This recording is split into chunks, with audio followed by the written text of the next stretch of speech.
ആശ്രയ FM 90. നാടിനൊപ്പം നാട്ടാർക്കൊപ്പം. Hi hello നമസ്കാരം, welcome to Easter day special interview on Ashraya FM 90 നാടിനൊപ്പം നാട്ടാർക്കൊപ്പം. കൂടെയുള്ളത് RJ അനൂഷയാണ് കേട്ടോ. ഇന്ന് ഈ ഒരു ഈസ്റ്റർ ദിനത്തിൽ നമ്മളോടൊപ്പം ചേരുന്ന ഒരു സ്പെഷ്യൽ ഗസ്റ്റ് വളരെയധികം സ്പെഷ്യൽ ആണ് കേട്ടോ. കാരണം കാലത്തെ അതിജീവിച്ച ഒരുപാട് നല്ല ഗാനങ്ങൾ നമുക്ക് സമ്മാനിച്ച നമ്മുടെ പ്രിയപ്പെട്ട പാട്ടുകാരി മിൻമിനി മാം ആണ് ഇന്നത്തെ ഈ ഒരു ഇന്റർവ്യൂവിൽ നമ്മളോടൊപ്പം ചേരുന്നത്. കൂടുതൽ പറഞ്ഞ് ഞാൻ ബോധടിപ്പിക്കുന്നില്ല, നമുക്ക് വെൽക്കം ചെയ്യാൻ മിൻമിനി മാമിനെ. ഹായ് മാം, നമസ്കാരം, വെൽക്കം ടു ദി ഷോ. നമസ്കാരം. എന്തൊക്കെയുണ്ട് വിശേഷങ്ങൾ? സുഖമായിട്ടിരിക്കുന്നോ? സുഖമായിരിക്കുന്നു. ഈസ്റ്റർ ഒക്കെ എവിടെ വരെയായി? നമുക്ക് എന്നും ഈസ്റ്ററാണ്, എന്നും ഉയർത്തെഴുന്നേൽപ്പാണ്. എന്നും ഒരു ഉയർത്തെഴുന്നേൽപ്പാണ്. മാമിനെ സംബന്ധിച്ച് ശരിക്കും പറഞ്ഞാൽ ഒരു ഉയർത്തെഴുന്നേൽപ്പിൽ ഇങ്ങനെ നിൽക്കുകയാണ് അല്ലേ? അതെ, സക്സസ്ഫുൾ ആയിട്ട് ഇങ്ങനെ പോയിക്കൊണ്ടിരിക്കുകയാണ് ഒരു വലിയ ബ്രേക്ക് ഡൌണിന് ശേഷം. അപ്പൊ എന്തുകൊണ്ട് നമുക്ക് ഈ ഒരു ഈസ്റ്റർ ദിനത്തിൽ ആപ്റ്റ് ആയിട്ടുള്ള ഒരു സെലിബ്രിറ്റീനെ തന്നെയാണ് കിട്ടിയിരിക്കുന്നത്. അപ്പൊ മാം, നമുക്കൊരു പാട്ട് പാടി തന്നെ അങ്ങോട്ട് പ്രോഗ്രാം സ്റ്റാർട്ട് ചെയ്താലോ? മാമിന്റെ വോയിസിൽ ഒരു പാട്ട് ഡയറക്റ്റ് എനിക്ക് കേൾക്കണമെന്ന് നല്ല ആഗ്രഹമുണ്ട്. ഒരു പാട്ട് പാടുവോ?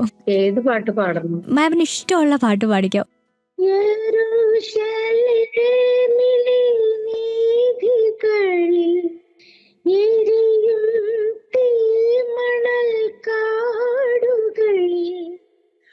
ഒരു മരക്കുരിശും മുൾമുടിയും മനസ്സു നിറയെ നോവുകളും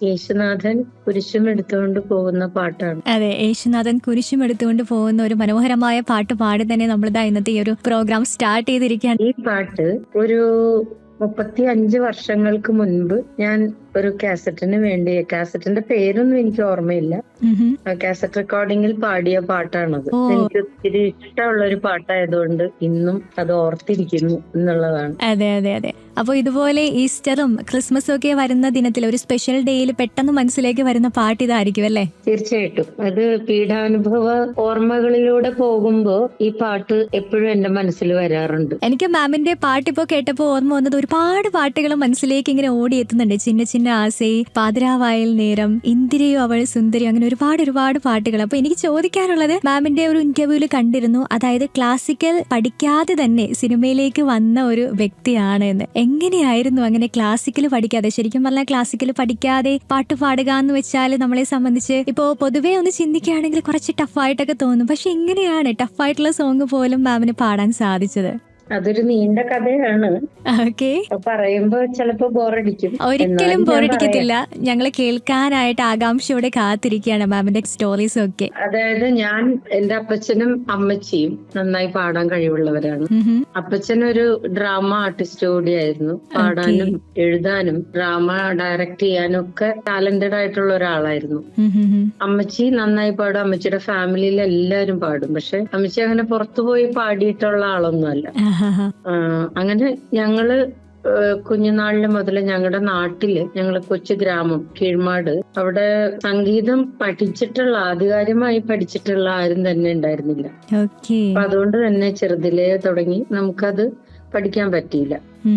പിന്നെ ഞാൻ കീഴ്മാട് LP സ്കൂളിലാണ് 4ാം ക്ലാസ് വരെ പഠിച്ചത്. അപ്പോഴൊക്കെ 4ാം ക്ലാസ് വരെ ഓരോ കോമ്പറ്റീഷൻസിന് പോകും, ഫസ്റ്റ് പ്രൈസ് കിട്ടും, അതൊക്കെ ശരി തന്നെ. പക്ഷെ അത് കഴിഞ്ഞിട്ട് 5ാം ക്ലാസ് ആയപ്പോ saint Francis girls high school Aluva, അവിടെയാണ് എന്റെ ചേച്ചിമാര് പഠിച്ചിരുന്നത്. അവിടെ എന്നെയും ചേർത്തു. 5ാം ക്ലാസ് മുതല് അവിടെ ഞങ്ങൾക്കൊരു മ്യൂസിക്കിന് ഒരു മാസ്റ്റർ ഉണ്ടായിരുന്നു, ആന്റി ജോസ്. അദ്ദേഹം എല്ലാ ഞായറാഴ്ചയും ഞങ്ങളുടെ കോൺവെന്റിലെ കുർബാനയ്ക്ക് ഹാർമോണിയം വായിച്ച് പാടും. പിന്നെ ഞങ്ങളുടെ കോമ്പറ്റീഷൻസിന് ഞങ്ങളെ ഗ്രൂപ്പ് സോങ് പഠിപ്പിക്കും. അങ്ങനെയൊക്കെ ഒരുപാട് കഴിവുള്ള ഒരാളായിരുന്നു. അപ്പൊ തനിയെ പാട്ടുകൾ എഴുതി ആ പാട്ടുകൾ ട്യൂൺ ചെയ്ത് അദ്ദേഹം തന്നെ പാടും.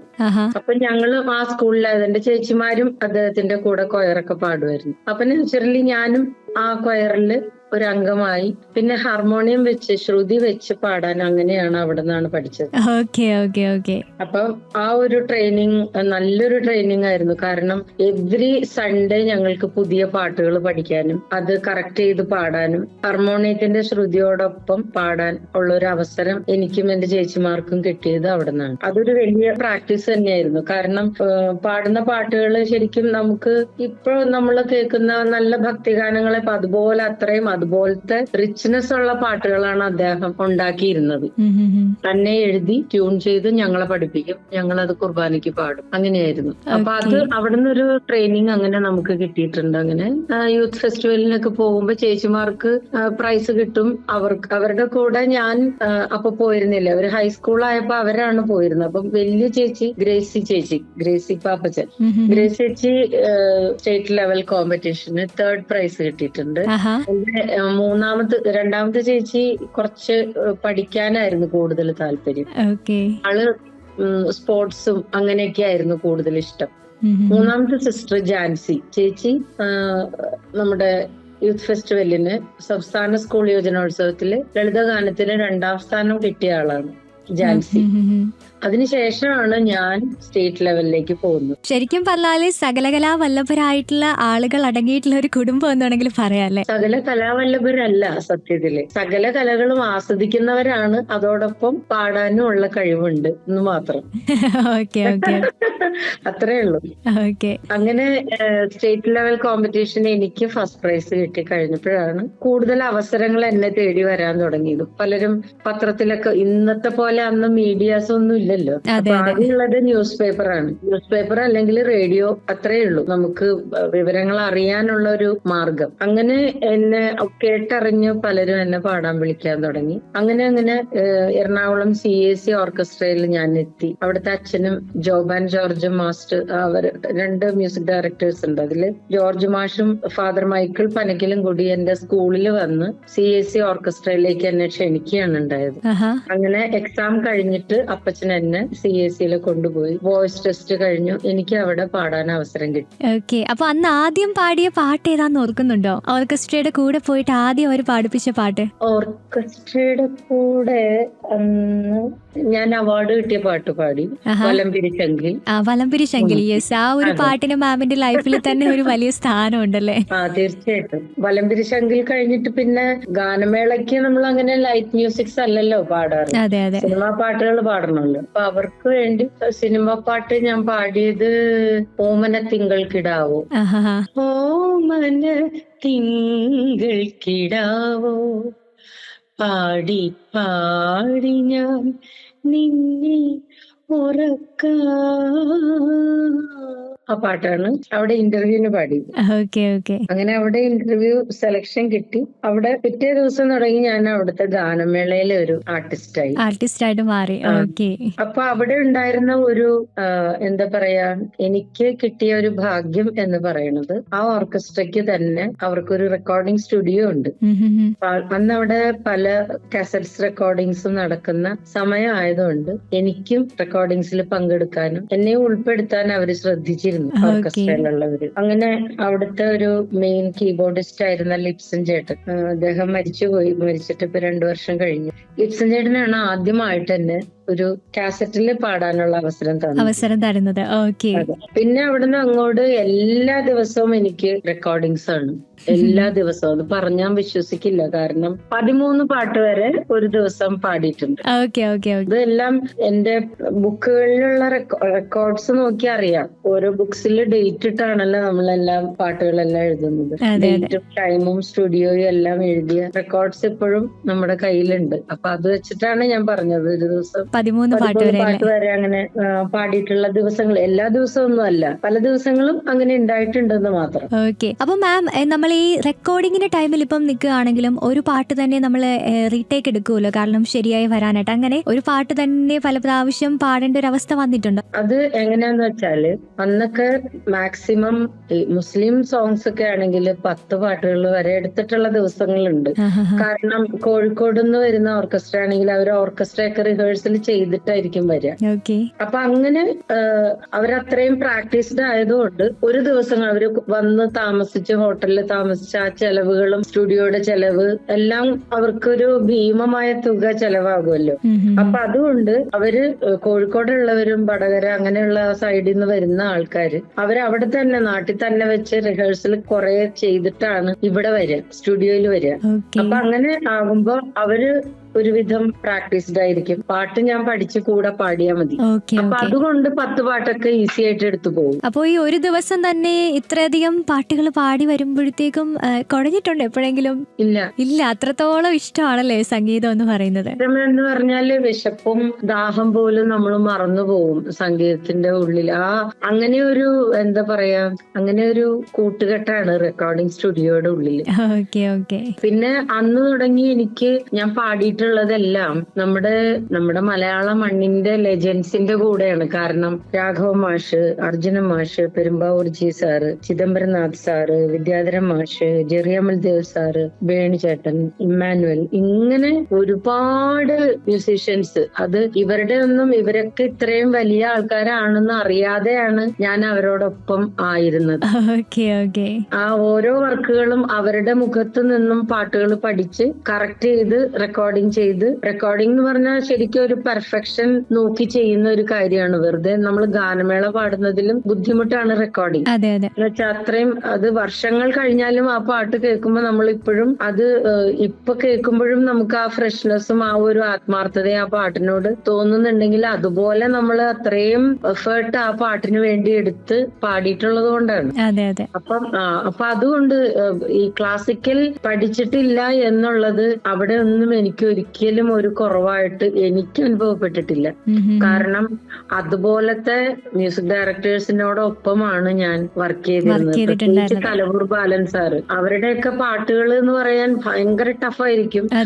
അത് ഹാർമോണിയം വെച്ച് നമ്മളെ അവര് പാടിത്തരും അവരുടെ മുഖത്ത് നിന്ന്. അപ്പൊ എനിക്ക് ഒരു യൂണിവേഴ്സിറ്റിയിൽ പഠിച്ച അനുഭവമാണ് സത്യത്തിൽ റെക്കോർഡിംഗ് സ്റ്റുഡിയോയിൽ നിന്ന് കിട്ടിയിട്ടുള്ളത്. അതെ, ഇത്രയും ലെജൻഡറി ആയിട്ടുള്ള ആൾക്കാരുടെ അടുത്ത് നിന്ന് ഒരുപാട് പാഠങ്ങൾ പഠിച്ചെടുക്കാൻ പഠിച്ചു. പല ലെസൺസ് ആണല്ലോ, ഓരോരുത്തർക്കും ഓരോ സ്റ്റൈൽ ഓഫ് സോങ്സ് ആണല്ലോ ഞാൻ പാടുന്നത്. പല ടൈപ്പ് സോങ്സ് അല്ലേ പാടുന്നത്. അപ്പൊ ഓരോരുത്തരുടെയും സ്റ്റൈലുകൾ ഇംപ്ലിമെന്റ് ചെയ്തുകൊണ്ടുള്ള സിംഗിങ് സ്റ്റൈൽ എനിക്ക് ഈസി ആയിട്ട് പാടാൻ കഴിയുമായിരുന്നു അന്ന്.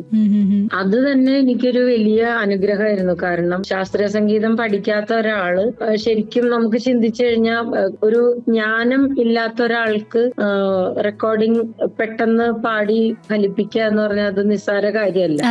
പക്ഷെ എനിക്ക് ഈ കഴിവിനോടൊപ്പം എനിക്ക് കിട്ടിയത് എനിക്കൊരു വലിയ ബ്ലെസ്സിങ് ആണ്. കാരണം അങ്ങനെ ഞാൻ പറയാൻ കാരണം ഈ പാട്ടുകള് സ്പീഡിൽ പഠിക്കുക എന്നുള്ളൊരു പ്രോസസ്സിങ് അതെനിക്ക് എന്താ പറയാ 5-10 മിനിറ്റിനുള്ളിൽ ഞാൻ പാട്ട് പഠിക്കും. അങ്ങനെ ഒരു ബ്ലെസ്സിങ് എനിക്ക് കിട്ടിയിട്ടുണ്ട്. അത് എന്റെ കഴിവല്ല, അത് ദൈവത്തിൽ നിന്നും എനിക്ക് കിട്ടിയിട്ടുള്ളതാണ്. അപ്പൊ അതുകൊണ്ട് തന്നെ പാട്ട് പഠിക്കലും മറ്റുള്ളവർക്ക് പഠിപ്പിക്കുന്ന ആൾക്കാർക്കും അത്രയും ഭാരം തോന്നാറില്ല. അങ്ങനെയൊക്കെ ആയിരുന്നു അന്നത്തെ കാലഘട്ടത്തിലുള്ള റെക്കോർഡിങ്സ്. അതെ, ഒരു ക്ലാസിക്കൽ ട്രെയിനിങ് കിട്ടാത്ത സിംഗർ ആണെന്ന് പഠിപ്പിക്കുന്നവർക്കും തോന്നിയിട്ടില്ലല്ലേ? തോന്നിയിട്ടില്ല. കാരണം അവരത്ര പെർഫെക്ഷനോട് കൂടിയാണ് എന്നെ പഠിപ്പിക്കുന്നത്. അതെ, പറഞ്ഞു തരുമ്പോ പെട്ടെന്ന് മാമിന് അത് ട്രാക്ക് ചെയ്യാൻ സാധിക്കുകയും ചെയ്യുന്നതും നിസ്സാര കാര്യമല്ല. അപ്പോ മാം പാടിയതിൽ വെച്ചിട്ട് കുറച്ച് ടഫായിട്ട് തോന്നി ഏതെങ്കിലും പാട്ടുണ്ടോ? ഏതെങ്കിലും ഒരു പാട്ട്? ഒരുപാട് നാടകഗാനങ്ങൾ ഞാൻ പാടിയിട്ടുണ്ട്. കലവൂർ ബാലൻ സാറിന്റെ പാട്ടുകളാണ് കൂടുതലും ടഫായിട്ടുള്ള പാട്ടുകൾ പാടിയിട്ടുള്ളത്. അതെ അല്ലേ? ഓക്കെ. ഏറ്റവും സിമ്പിൾ ആയിട്ട് തോന്നിയത്, സിമ്പിൾ ആയിട്ട് അല്ലെങ്കിൽ പാടാൻ സാധിച്ച ഏത് പാട്ട്? ആരുടെ കൂടെ വർക്ക് ചെയ്തപ്പോഴാണ് ഭയങ്കര ഫ്രീ ആയിട്ട് പാടാനായിട്ട് സാധിച്ചത്? അങ്ങനെ പറയാൻ പറ്റില്ല മോനെ. ഞാനന്ന് ചെറിയ കുട്ടിയല്ലേ, അപ്പൊ എല്ലാവരുടെ അടുത്തും എനിക്ക് ഫ്രീഡം ഉണ്ട്. എന്നെ ഒരു പാട്ടുകാരിയായിട്ടൊന്നും അല്ല അവര് കാണുന്നത്. ഒരു കുഞ്ഞിനെ പാട്ട് പഠിപ്പിക്കുന്നു, അവരുടെ സന്തോഷത്തിന് വേണ്ടി ആ കുഞ്ഞു പാടുന്നു, അത്രേ ഉള്ളൂ. അങ്ങനെയാണ്. അല്ലാതെ ഒരു ആർട്ടിസ്റ്റിനെ പാട്ട് പഠിപ്പിച്ച് ഒരു ആർട്ടിസ്റ്റ് വന്ന് റെക്കോർഡിങ് ചെയ്യുന്നു, അങ്ങനത്തെ ഒരു ഫീലേ ആയിരിക്കില്ല അവിടെ. ഒരിക്കലും എനിക്ക് അങ്ങനെ അനുഭവപ്പെട്ടിട്ടില്ല. ഞാൻ എപ്പോഴും വളരെ ഫ്രീ ആയിട്ട്, വളരെ ടെൻഷൻ ഫ്രീ ആയിട്ട് പാടിയിരുന്ന ആളാണ്. ആളാണ് ഞാൻ. അതെ അല്ലേ? പക്ഷെ ആരും ഒരു സ്ട്രെസ്സും തന്നിട്ടില്ല. അതെന്തായാലും ഭാഗ്യമുള്ള ഒരു കാര്യം തന്നെയാണ്. നമ്മൾ ഈ പൊതുവെ പറഞ്ഞു കേട്ടിട്ടുള്ള ഒരു കാര്യം എന്ന് വെച്ചാൽ ഇളയരാജ സാറിന്റെ കൂടെ വർക്ക് ചെയ്യുന്നത് കുറച്ച് ടഫാണെന്ന് കേട്ടിട്ടുണ്ട്. മാമിനെ സംബന്ധിച്ച് എങ്ങനെയായിരുന്നു ആ ഒരു എക്സ്പീരിയൻസ്? ഇളയരാജ സാറിന്റെ കൂടെ സാറ് പറഞ്ഞു തരുന്ന പോലെ പാടി കഴിഞ്ഞാൽ ഒരു ടഫും ഇല്ല. അതായത് എന്തെങ്കിലും ഒരു ചെറിയ പിഴവ് വന്നു കഴിഞ്ഞാൽ നല്ല ചുട്ട മറുപടി കിട്ടും എന്നുള്ള വിധത്തിൽ നമ്മൾ പല ഇന്റർവ്യൂസും കേട്ടിട്ടുണ്ട് സിംഗേഴ്സിന്റെ. അപ്പൊ മാമിന് എങ്ങനെയായിരുന്നു? അതെ, എനിക്ക് അങ്ങനെ അനുഭവം ഉണ്ടായിട്ടില്ല സാറിന്റെ. അതെ അല്ലേ? കാരണം അതിന് വേറൊരു കാരണം ഇത് തന്നെയാണ്, ഈ എക്സ്പീരിയൻസ് ആണ്. ഞാൻ 15 വയസ്സ് തുടങ്ങി ഞാൻ റെക്കോർഡിംഗ് സ്റ്റുഡിയോയുടെ ഉള്ളിലാണ് ജീവിക്കുന്നത്. അതും എന്നെ കറക്റ്റ് ചെയ്തിരുന്നത് ഇത്രയും വലിയ മഹാന്മാരാണ്. അതെ അതെ. അപ്പൊ അവരുടെ അടുത്ത് നിന്നുള്ള എക്സ്പീരിയൻസ് കൊണ്ടാണല്ലോ ഞാൻ അങ്ങോട്ട് പോയത്, രാജസാറിന്റെ അടുത്ത്. തീർച്ചയായിട്ടും. അപ്പൊ അതുകൊണ്ട് ഒരു പേടിയോ, രാജസാർ ആരാണെന്ന് പോലും എനിക്കറിയാത്തൊരു അവസ്ഥയിലാണ് ഞാൻ അവിടെ ചെന്നത്.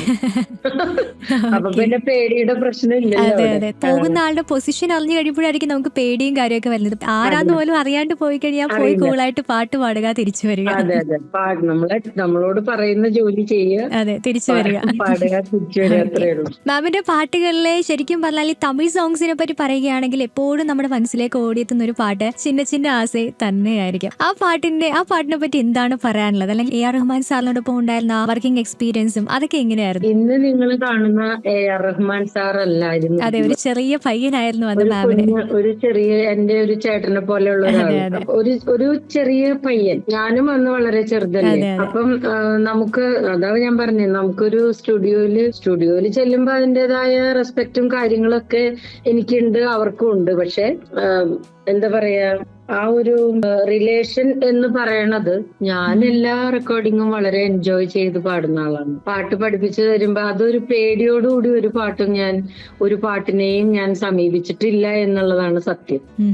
പിന്നെ ഈ പാട്ടിന്റെ സിറ്റുവേഷൻ എന്ന് പറഞ്ഞാൽ പല ഇന്റർവ്യൂസിലും പറഞ്ഞിട്ടുള്ളതാണ്. അർജുന മാഷാണ് എന്നെ വിളിച്ചുകൊണ്ട് പോയത് ഈ പാട്ട് പാടാൻ വേണ്ടിയിട്ട്. മാഷും റഹ്മാൻ സാറിന്റെ അമ്മയും റഹ്മാൻ സാറും കൂടി ഇരുന്നിട്ടാണ് എന്നെ ഈ പാട്ട് പഠിപ്പിച്ചത്. ഇത് ട്രാക്ക് ഓർക്കസ്ട്ര ഒന്നും ഉണ്ടായിരുന്നില്ല, വെറുതെ ക്ലിക്ക് ട്രാക്ക് ഉണ്ടായിരുന്നു. പാട്ട് സാർ അങ്ങനെ കീബോർഡിൽ വായിച്ചിട്ടിട്ടുണ്ടായിരുന്നു. അത് കേട്ടിട്ടാണ് ആ ക്ലിക്ക് ട്രാക്ക് കേട്ടാണ് ഞാൻ പാട്ട് പാടി തീർത്തത്. പിന്നെ അങ്ങനെ പാട്ട് പാടി പിറ്റേ ദിവസം ഒന്നുകൂടി വിളിച്ചു. തലേ ദിവസം പാടിയ ലിറിക്സ് എല്ലാം കുറെയൊക്കെ ചേഞ്ചസ് വരുത്തി പിറ്റേ ദിവസം പാടി. ആ പാടിയ ചിന്ന ചിന്ന ആസയാണ് നമ്മളിപ്പോ കേൾക്കുന്ന ഈ ചിന്ന ചിന്ന ആസയില്. അപ്പൊ നമുക്ക് വേണ്ടിയിട്ട് രണ്ടുപേരും ഒന്ന് പാടാവോ? சின்ன சின்ன ஆசை, சிறகடிக்கும் ஆசை, முத்து முத்து ஆசை, முடிந்து விட்ட ஆசை, வெண்ணிலவு தொட்டு முத்தமிட ஆசை, இந்த பூமி சுற்றி வர ஆசை, ചിന്ന ചിന്ന ആസൈ. ഓ, ധാരാളം. ഒരുപാട് സന്തോഷമുണ്ട്. കാരണം ഞാനും ഒരു ചെറിയ സിംഗറൊക്കെയാണ്. അപ്പൊ നമ്മൾ പ്രോഗ്രാമിനൊക്കെ പോകുമ്പോൾ മിക്കപ്പോഴും ഈ ഒരു പാട്ട് പാടിയാണ് ഞാൻ ശരിക്കും പറഞ്ഞ പ്രോഗ്രാം സ്റ്റാർട്ട് ചെയ്യാറുള്ളത്. അപ്പോൾ എന്നെ സംബന്ധിച്ച് ശരിക്കും പറഞ്ഞാൽ ഭയങ്കര സന്തോഷം നൽകുന്ന ഒരു കാര്യമാണ് ആ പാട്ട് പാടി യഥാർത്ഥ നമ്മുടെ ലെജൻഡറി ആയിട്ടുള്ള സിംഗറിന്റെ അടുത്ത് നിന്ന് ആ ഒരു പാട്ട് കേൾക്കുക എന്ന് പറയുന്നതിൽ പരം സന്തോഷം എനിക്ക് വേറൊന്നും കിട്ടാനില്ല ma'am. Thank you so much. മാമിന്റെ സൗണ്ട് ഏകദേശം നമ്മുടെ ജാനകി അമ്മയുടെ വോയിസുമായിട്ട് സാമ്യമുണ്ട്. അതിനെ പറ്റിയിട്ട് പലരും അഭിപ്രായം പറഞ്ഞിട്ടുണ്ടോ? അല്ലെങ്കിൽ അങ്ങനെ ഒരു സാമ്യം തോന്നിയതിനെ പറ്റിയിട്ട്? പൊതുവേ നമുക്കൊരു ഐഡന്റിറ്റി വേണമെന്നാണ് ഈ സിംഗേഴ്സ് ആണെങ്കിലും പറയുന്നത്. അപ്പോ അതിനെപ്പറ്റി മാമിന്റെ ഒരു അഭിപ്രായം എന്താണ്? അതെന്താന്ന് ഞാൻ പറഞ്ഞു തരാം. നമ്മുടെ നാട്ടില് എന്റെയൊക്കെ കാലഘട്ടത്തില് ഗാനമേളകളായിരുന്നല്ലോ കൂടുതലും. കുറച്ച് ഞാൻ പാടി കുറെ കഴിഞ്ഞപ്പോഴാണ് കാസറ്റ്സിന്റെ ഒരു തരംഗം വരുന്നത്. അതുവരെ ഗാനമേളകള് എവിടെ ഉണ്ടെങ്കിലും നമ്മള് പാട്ടുകൾ അന്ന് പാടിയിരുന്നത് ജാനകിയമ്മ, സുശീലമ്മ, വാണിയമ്മ, മാധുരിയമ്മ, വസന്തമ്മ, ഇങ്ങനെയുള്ളവരുടെ പാട്ടുകളാണ് നമ്മൾ ചെറുതിലേ തുടങ്ങി കേട്ട് പഠിച്ചിട്ടുള്ളത്. അപ്പൊ അവരുടെ ആ വോയിസിന്റെ ഇൻഫ്ലുവൻസ് ശരിക്കും നമ്മുടെ വോയിസിൽ വരും. കാരണം സ്റ്റേജിൽ നമ്മൾ അതുപോലെ പാടി ഫലിപ്പിച്ചെങ്കിലേ ഓഡിയൻസിന് ഇഷ്ടപ്പെടുള്ളൂ. അതുകൊണ്ടാണ് പലരും ദാസേട്ടനെ പോലെയും ജാനകിയമ്മയെ പോലെയും സുശീലമ്മയെ പോലെയും ഒക്കെ തോന്നുന്നു എന്ന് പറയുന്നത് ഈ ഇൻഫ്ലുവൻസ് ഉള്ളത് കൊണ്ട് തന്നെയാണ്. അപ്പൊ നമ്മൾ സ്റ്റേജിൽ എപ്പോഴും അവര് പാടിയ പാട്ടുകൾ അവരോളം വരും എന്നല്ല ഞാൻ പറയണത്. എങ്കിലും 1% നമ്മൾ അതിനോട് നീതി പുലർത്തണമല്ലോ എന്ന് വിചാരിച്ചായിരിക്കുമല്ലോ നമ്മൾ സ്റ്റേജിൽ പാടുക. അപ്പൊ ആ ഒരു ഇൻഫ്ലുവൻസ് നമ്മുടെ നാട്ടിലെ എല്ലാ സിംഗേഴ്സിന്റെയും വോയിസിലുണ്ട്. എന്റെ മാത്രല്ല, പലരുടെയും വോയിസിലുണ്ട് അത്. പക്ഷെ കാസറ്റ് എന്ന് വരുമ്പോ അത് പുതിയൊരു പാട്ടല്ലേ. ആ പാട്ട് പാടുമ്പോ അത് എന്റെ പാട്ടായിട്ട് തന്നെ ആൾക്കാർ കേൾക്കണം. അവിടെയാണ് ഞാൻ ചേഞ്ചസ് വരുത്തിയിട്ടുള്ളത്. ഇപ്പൊ പാതിരവൈകുന്നേരം കേട്ടാൽ അത് ജാനകി അമ്മ ആണെന്ന് പറയൂല അല്ലെ. ചിന്ന ചിന്ന ആസി കേട്ടാൽ അത് ജാനകി അമ്മയാണെന്ന് തോന്നൂല. അപ്പൊ അതിന്റെ കാരണം ഞാൻ തന്നെ, എന്റെ അപ്പച്ചനെ അത് വളരെയധികം എന്നെ ഗൈഡ് ചെയ്ത്, പിന്നെ എന്നെ കൂടെ പാടിപ്പിച്ചിരുന്ന മ്യൂസിക് ഡയറക്ടേഴ്സിന്റെയും കുറെ ഇൻഫ്ലുവൻസ് ഉണ്ട് അതില്. ഞാൻ എന്റെ ഒരു ഐഡന്റിറ്റി ഉണ്ടാക്കിയെടുക്കാൻ വേണ്ടി ഞാൻ എനിക്ക് കിട്ടുന്ന പാട്ടുകൾ എന്റെ പാട്ടാക്കി ഞാൻ പാടി ഫലിപ്പിക്കാൻ, അത് സക്സസ് ആവാൻ വേണ്ടി എന്നെ സഹായിച്ചവരാണ് നമ്മുടെ നാട്ടിലുള്ള ജെറിമാഷ്, ജോബാൻ ജോർജ്, അർജുന മാഷ്, കലവൂർ ബാലൻ സാറ്. ഇവരുടെയൊക്കെ റെക്കോർഡിങ്സിലൂടെ എനിക്ക് എന്റെ ഐഡന്റിറ്റി എനിക്ക് കണ്ടുപിടിക്കാൻ പറ്റി എന്നുള്ളതാണ്. പലരും പറഞ്ഞിട്ടുണ്ട് ഇപ്പൊ സിനിമ പാട്ടുകള്, ജാനകിയമ്മയുടെ പാട്ടുകൾ അന്ന്, ഇപ്പോഴല്ല, അന്ന് പാടുമ്പോ ജാനകിയമ്മയുടെ ശബ്ദം പോലെ തോന്നിയിരുന്നു എന്നൊക്കെ പറഞ്ഞിട്ടുണ്ട് പലരും. പിന്നെ മോള് ഇപ്പൊ പറഞ്ഞ പോലെ പല പാട്ടുകളും പാക്കാതെ പാക്കാതെ എന്നുള്ള പാട്ട് എസ്പെഷ്യലി, അതൊരു ദിവസം ജാനകിയമ്മ തന്നെ എന്നെ വിളിച്ചിട്ട് ചോദിച്ചു, നിമ്മിനി ഇത് നീയാണോ ഞാനാണോ പാടിയെന്ന് ചോദിച്ചു. അത് ഒരു 4-5 വർഷം മുമ്പ് അമ്മ എന്നെ വിളിച്ചിട്ട് ചോദിച്ചു, മിന്നിനി ഇന്തപ്പ അവരെവിടെയോ ട്രാവൽ ചെയ്യുമ്പോ കാറിൽ ഈ പാട്ട് വന്നു. അപ്പൊ അമ്മ എന്നെ അപ്പൊ തന്നെ വിളിച്ചിട്ട് എന്നെ ഇടയ്ക്കിടയ്ക്ക് വിളിക്കും. അങ്ങനെ ഒരു ഭാഗ്യം കൂടി ഉണ്ട് എനിക്ക്. അമ്മ വിളിച്ചിട്ട്, മിന്നിനി ഇന്റെ പാട്ട് പാടുന്നത് നീയാ നാനാ ചോദിച്ചു. അതിനൊരു കാര്യം എന്താന്ന് വെച്ചാല്, ആ പാട്ട് അങ്ങനെ പാടാൻ എന്നോട് പറഞ്ഞതുകൊണ്ട് അങ്ങനെ പാടിയത്. ആ സീനിൽ അങ്ങനെ ഒരു ഹസ്കി വോയിസോടുകൂടി പാടണം എന്നുള്ളൊരു അവര് പറഞ്ഞായിരുന്നു. മറ്റാരങ്ങനെ, അതുകൊണ്ടാണ് അങ്ങനെ പാടിയത്. ഇപ്പൊ ജാനകിയമ്മയുടെ കാര്യം പറഞ്ഞപ്പോഴാണ് ഞാൻ ഓർത്തത്, ഇഞ്ചി ഇടുപ്പഴകി എന്ന പാട്ടില് മാം ഒരു എക്സ്പ്രഷൻ കൊടുത്തിട്ടുണ്ട്. ശരിക്കും അത് കേൾക്കുമ്പോൾ ശരിക്കും ജാനകിയമ്മ പാടിയ പാട്ടാണ്. അപ്പോൾ ജാനകിയമ്മ തന്നെ ആ ഒരു ഡയലോഗ് പറഞ്ഞു എന്നാണ് നമ്മളൊക്കെ വിചാരിച്ചു വെച്ചിട്ടുണ്ടായിരുന്നത്. ഇത് സത്യത്തില് ആരോടും ഞാൻ പറഞ്ഞിട്ടേ ഉണ്ടായിരുന്നില്ല. പക്ഷെ അത് എന്റെ ഒരു ഫാൻ തന്നെ എന്ന് പറയാം. പിന്നെ എന്റെ ഒരു ബ്രദറാണ്, അവനാണ് അത് കണ്ടുപിടിച്ചത്. ഞാൻ ആരോടും പറഞ്ഞിട്ടുണ്ടായിരുന്നില്ല. ഞാൻ ഇതുപോലെ ജാനകിയമ്മ ശരിക്കും മുഴുനീള പാട്ടുകൾ പാടിയിട്ടുള്ളതില് പല പാട്ടുകളിലും ഞാൻ 1 വരി 2 വരിയൊക്കെ പാടിയിട്ടുണ്ട്. അത് കാരണം എന്താന്ന് വെച്ചാല് സെൻസർ ബോർഡ് കട്ട് ചെയ്യുന്ന വരികൾ ഉണ്ടാവും റെക്കോർഡിങ് കഴിഞ്ഞതിന് ശേഷം. അപ്പൊ അങ്ങനെ കട്ട് ചെയ്ത് പോകുന്ന വരികള് ജാനകിയമ്മ സ്റ്റുഡിയോയിൽ നിന്ന് ഒരുപാട് ദൂരമാണ് താമസിക്കുന്നത്. അപ്പൊ അടുത്ത് ഞാനാണ്. അപ്പൊ എന്നെ വിളിച്ചിട്ട് പറയും, ഈ ലൈൻ ജാനകിയമ്മ പോലെ പാടണം എന്ന് പറയും. പക്ഷെ പാട്ട് എന്നെ മുഴുവനും കേൾപ്പിക്കില്ല അവര്. മനസ്സിലായോ? പാട്ട് ഏത് പാട്ടാണെന്നോ ഏത് സിനിമയാണെന്നോ ഒന്നും നമ്മളോട് പറയില്ല. പക്ഷെ ആ ഒരു വരി മാത്രം ജാനകിയമ്മയുടെ അതിനു മുമ്പുള്ള വോയിസ് ഇട്ട് കേൾപ്പിക്കും. അതിനോട് സിമിലർ ആയിട്ട് പാടാൻ പറയും. അങ്ങനെ ഒരുപാട് പാട്ടുകൾ ഞാൻ പാടിയിട്ടുണ്ട്. ഇത് ആരോടും ഞാൻ പറഞ്ഞിട്ടുണ്ടായിരുന്നില്ല. പക്ഷെ ഞങ്ങളെല്ലാവരും വീട്ടിലെല്ലാം എന്തോ ഒരു ഗെറ്റ് ടുഗദറിൽ ഞങ്ങളെല്ലാവരും ഇങ്ങനെ ഇരുന്നപ്പോ ഈ പാട്ട് അവിടെ പ്ലേ ചെയ്തു. അപ്പോഴാണ് എന്റെ ചേച്ചിമാർക്ക് പെട്ടെന്ന് അത് പിടികിട്ടി. ഞങ്ങളെല്ലാവരും ഒന്നിച്ചിരിക്കുന്ന സമയത്ത്. അങ്ങനെയാണ് എല്ലാവരും അത് ശ്രദ്ധിച്ചതും. പിന്നെ അതിനെക്കുറിച്ച് എനിക്ക് പറയാതിരിക്കാൻ പറ്റാതെ വന്നു. അങ്ങനെയാണ് അത് പുറത്തു വന്നത്. അതുവരെ അത് ആരും അറിഞ്ഞിട്ടുണ്ടായില്ല. ഞാൻ പറഞ്ഞില്ലെങ്കിൽ ആരും അറിയുമില്ല. പറയാതിരുന്നതിന് എന്തെങ്കിലും കാരണം ഉണ്ടായിരുന്നോ അങ്ങനെ? അത് ജാനകിയമ്മയുടെ പാട്ടല്ലേ, പിന്നെ ഞാൻ അതിലെന്തിനാണ് ക്രെഡിറ്റ് എടുക്കണേ? അതിന്റെ ആവശ്യമില്ലല്ലോ എന്ന് വിചാരിച്ചു. പിന്നെ വേറൊരു കാര്യം കൂടി ഉണ്ടായിരുന്നു. അന്ന് ഈ പാട്ട് ആ സെയിം പോർഷൻ റെക്കോർഡ് ചെയ്യാനായിട്ട് കമൽ സാർ ഉണ്ടായിരുന്നു, രാജാ സാർ ഉണ്ടായിരുന്നു. എന്റെ കൂടെ വേറൊരു അക്കയും കോറസിൽ പാടിയിരുന്ന ഒരു കമല എന്ന് പറഞ്ഞിട്ടൊരു അക്കയും കൂടി ഉണ്ടായിരുന്നു.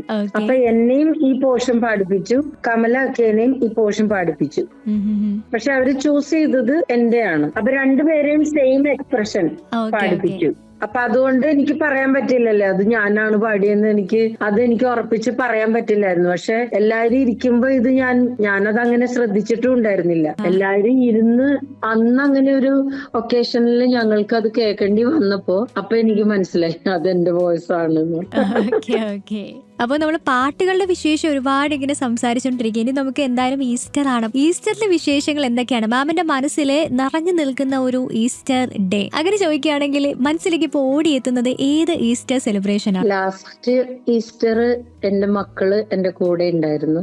ഇപ്പോ ഈസ്റ്ററിന് മക്കള് രണ്ടുപേരും കാനഡയിലാണ്. അതിന്റെ ഒരു വിഷമത്തിലാണ് ഈ ഈസ്റ്റർ.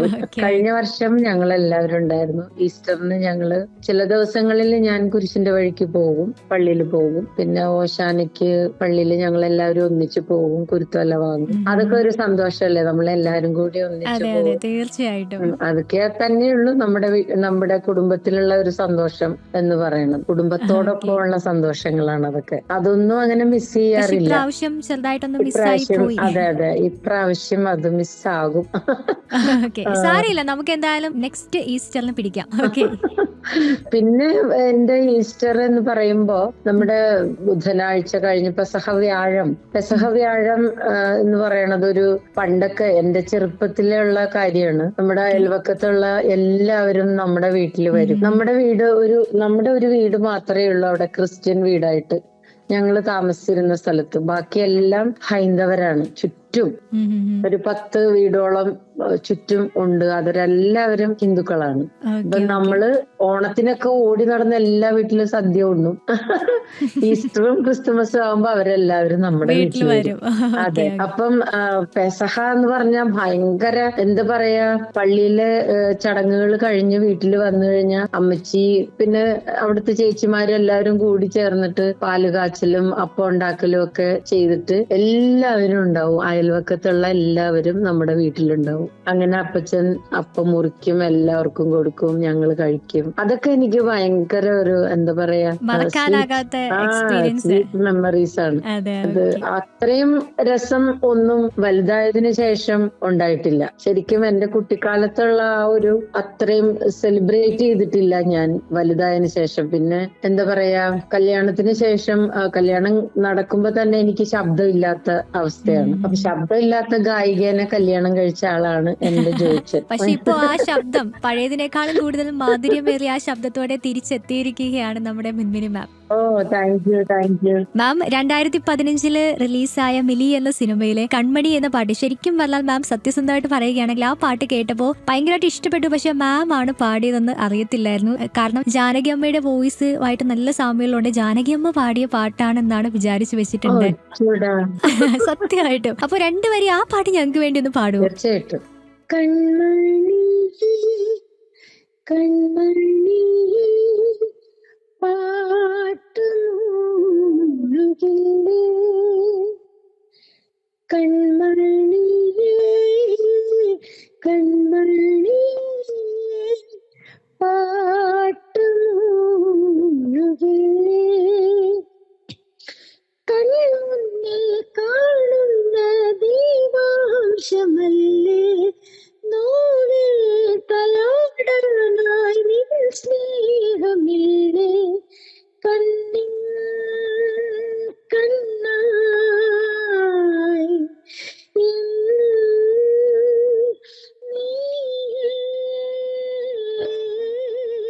കൺമണി കൺമണി പാട്ടു. അമ്പോ ഗംഭീരം. എന്തായാലും നമുക്ക് ഡയറക്റ്റ് ആ ഒരു പാട്ട് പാടിയിരിക്കുന്ന സിംഗറിന്റെ അടുത്ത് നിന്ന് കേൾക്കാൻ ഒരു ഭാഗ്യം ലഭിച്ചിരിക്കണം. അപ്പൊ മാം ഒത്തിരി സന്തോഷമുണ്ട് കേട്ടോ. കാരണം ഇത്രയും നേരം നമ്മളോടൊപ്പം ടൈം സ്പെൻഡ് ചെയ്ത് ഈ ഒരു ഈസ്റ്റർ ദിനത്തിൽ ഒരുപാട് പാട്ടുവിശേഷങ്ങൾ നമ്മളോട് ഷെയർ ചെയ്ത് ഒരു സംഗീത സാന്ദ്രമാക്കി മാറ്റി ഈ ഒരു ഇന്റർവ്യൂ എന്ന് വേണമെങ്കിൽ പറയാം. അപ്പൊ എന്തായാലും ഒരുപാട് സന്തോഷമുണ്ട്. ഇനിയും മാമിന്റെ വോയിസിൽ നല്ല നല്ല പാട്ടുകൾ നമ്മൾ വീണ്ടും എക്സ്പെക്ട് ചെയ്യുന്നു. താങ്ക് യു മോളെ. ഓക്കെ. അപ്പൊ നമ്മുടെ ലിസണേഴ്സിനോട് എന്താണ് പറയാനുള്ളത്? എല്ലാം എല്ലാവരും സന്തോഷവും സമാധാനവും ഐശ്വര്യവും നിറഞ്ഞ ജീവിതം ആസ്വദിക്കാൻ എല്ലാവർക്കും സാധിക്കട്ടെ. എല്ലാവിധ മംഗളങ്ങളും നേരുന്നു. പ്രത്യേകിച്ച് ഈസ്റ്ററിന്റെ ഉയിർപ്പിന്റെ ആശംസകളും നേരുന്നു. ഓക്കെ. അപ്പൊ എന്തായാലും thank you so much ma'am. ഇത്രയും നേരം സ്പെൻഡ് ചെയ്തതിന് ഒരുപാട് നന്ദി അറിയിക്കുകയാണ് കേട്ടോ. ഓക്കെ മോളെ, താങ്ക് യു.